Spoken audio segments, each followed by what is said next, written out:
So an update on my wife's condition. She's still on a ventilator.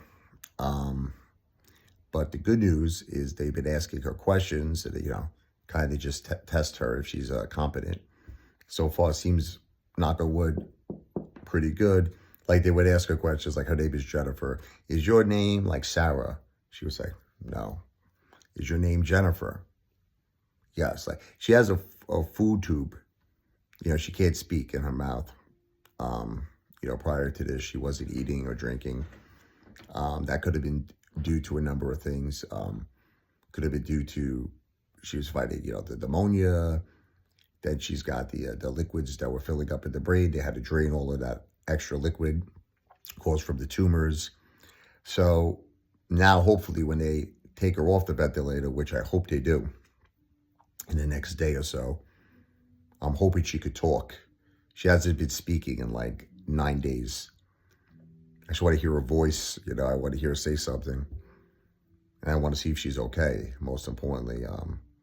So I hope that, she's still, herself. I'm scared. They have her restrained still because she's still poking at things like, trying to touch things. And, they can't have that. You can't be poking on your food tube. It could cause an infection. It could mess up your vocal cords.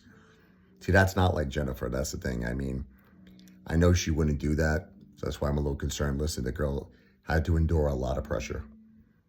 The tumors, the liquid in the brain. I'm just hoping that she's okay. If, knock on wood, God in our corner, God bless, keep her in your prayers. If she is okay, the next step, once she gets off the ventilator, they got to take that drain out, that temporary drain that they got, and hopefully in another few days she could start getting the chemotherapy. Believe me, I'm not a fan of chemo. I hate it. But in the past, she once reacted very well to chemo. She once had cancer on her liver. And the doctor said to us, there's no hope, the cancer is too big on the liver. But when they gave her the chemo, this was like 5 years ago though, it wiped out the cancer on the liver. So is it possible it could benefit her in the spinal cord and in her brain? The big thing is the spinal cord, because it's like playing, when you're a kid, you play blue ball on the wall. Well, the spinal cord keeps pumping more and more cancer up to the brain.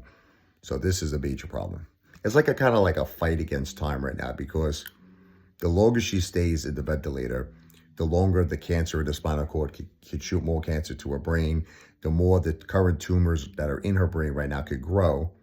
So that's why it is kind of a rush to get her off this ventilator, but they have to do it medically, correct, where like they tried to take her off a little today, but her oxygen was dropping. That's not good. Her oxygen has to stay above 90, like right now it's like 94, but that's with the assistance of the ventilator. So that's the thing. We're just hoping that we could get her off the ventilator, get that temporary drain off her, and hopefully the chemo will help the cancer in the spinal cord and the brain. I pray. Pray for her. Keep her in your prayers. I'll update everyone. God bless.